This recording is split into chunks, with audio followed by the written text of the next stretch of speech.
திராவிட முன்னேற்ற கழகத்துடைய முக்கிய முகங்கள் ஒருவர் திரு ராஜீவ் காந்தி அவர்கள் இணைந்திருக்கிறார், இளைஞரணி தலைவர். திரு ராஜீவ் காந்தி, இந்த அறிவிப்பு எப்படி பார்க்குறீங்க? ஒரு மாஸ்டர் ஸ்ட்ரோக்கா பார்க்கலையா? 10,000 ரூபாய், 2,000 ரூபாய் வந்து வேலை வாய்ப்புக்கு நிறுவனங்களில் பதிவு செய்தவங்களுக்கு 10,000 ரூபாய் கருணை தொகை, இதெல்லாம் மாஸ்டர் ஸ்ட்ரோக்கா பார்க்க முடியாதா? சரிங்கிற ஒரு மூத்த பத்திரிகையாளருக்கு தெரியும். கருணை கொடுப்பதற்கு எடப்பாடி பழனிசாமி ஒன்று எஜமானம் இல்லை. ஏதோ தான் விட்டு சொத்தை எடுத்து கருணை கொடுக்கிற மாதிரி எடப்பாடியுடைய ஆணவம் திமிர் இதில் தெரிகிறது. தமிழ்நாட்டு மக்களுக்கு கருணை கொடுப்பதற்கு அவர் யார்? முதலில் அவர்களுடைய கூட்டாளியிடம் சொல்லி தமிழ்நாட்டுக்காரருடைய நிதியை வாங்கி கொடுக்க சொல்லுங்கள், அப்புறம் பார்த்துக் கொள்ளலாம். தாங்கள் ஆட்சிக்கு வந்து கருணை கொடுப்பதற்கு எடப்பாடி பழனிசாமி ஒன்று எஜமான் இல்லை. பாஜகவின் கருணையில் கட்சியை கைப்பற்றி கொண்டு அதிமுக வழிநடத்துகிற எடப்பாடி பழனிசாமி அவரே யாசகம் பெற்று தான் கட்சி நடத்துகிறார். மக்கள் எதை பிச்சைக்காரர்களை போல் தான் ஆட்சிக்கு வந்தால் கருணை அடிப்படையில் பணம் கொடுப்போம் சொல்றாங்க. ஆணவத்தின் திமிர், உச்சத்தின் திமிர்.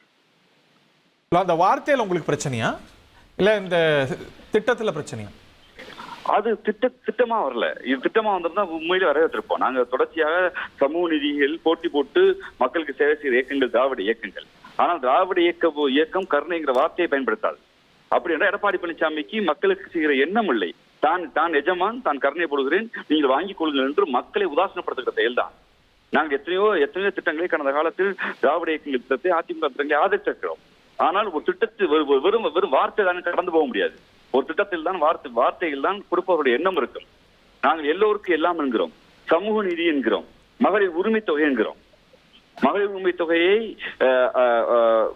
தவறான சொல்லை கையாண்ட மூத்த அமைச்சர்களோ இல்ல மூத்த நிர்வாகிகளை கூட மாண்புமிகு முதலமைச்சர் அவர்கள் கண்டித்திருக்கிறார்.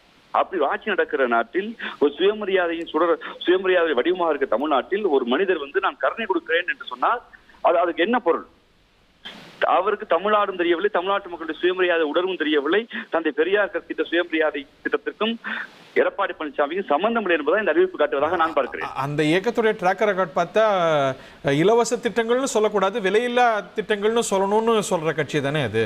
அந்த ட்ராக் ரெக்கார்டுக்கு எடப்பாடி பழனிசாமிக்கு ஏதாவது சம்பந்தம் இருக்கா? எடப்பாடி பழனிசாமி இந்த பாஜகவுடைய இன்னொரு அணியாகத்தான் செயல்படுறாருடைய அந்த அமைப்புக்கும் எடப்பாடி பழனிசாமிக்கும் எந்தவித தொடர்பும் இல்லை.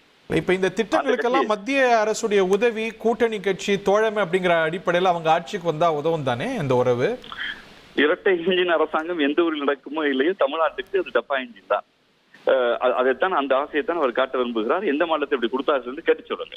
கர்நாடகத்தை நாங்கள் கொடுத்து கேட்டு சொல்லுங்க, பார்க்கலாம். என்னை பொறுத்தளவில் ஆணவத்தின் உச்சத்தில் எடப்பாடி பழனிசாமி உலகி இருக்கிறார்.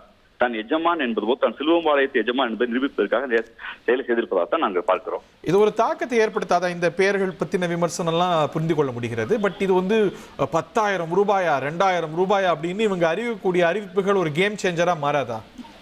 ஒருபோதும் நடக்காது. ஏன்னா கடந்த காலத்தில் எடப்பாடி பழனிசாமியின் ஆட்சியை, அந்த கொடூரத்தை மக்கள் ரசிக்கவில்லை. மக்கள் வந்து அவருடைய ஆட்சியை பார்த்து கொண்டுதான் அவரை வீட்டுக்கு அனுப்பினார்கள். ஒருபோதும் அது எவ்விதமான தாக்கத்தை தமிழ்நாட்டு தேர்தல் நடத்தாது. தமிழ்நாடு என்பது மக்களுக்கு தெரியும், எது சாத்தியமானதோ, எது இங்கு சாத்தியப்படுத்த முடியுமோ அந்த திட்டங்களை திராவிட முன்னேற்ற கழகம் கொடுத்துக் கொண்டிருக்கிறது என்று அவர்களுக்கு தெரியும். உங்கள் தந்தி ஒன் தொலைக்காட்சியில் காதலும் கலகலப்பும் நிறைந்த ஒரு புத்தம் புதிய ஃபேண்டசி தொடர் ராஜா ராணி, தினமும் இரவு 8 மணிக்கு.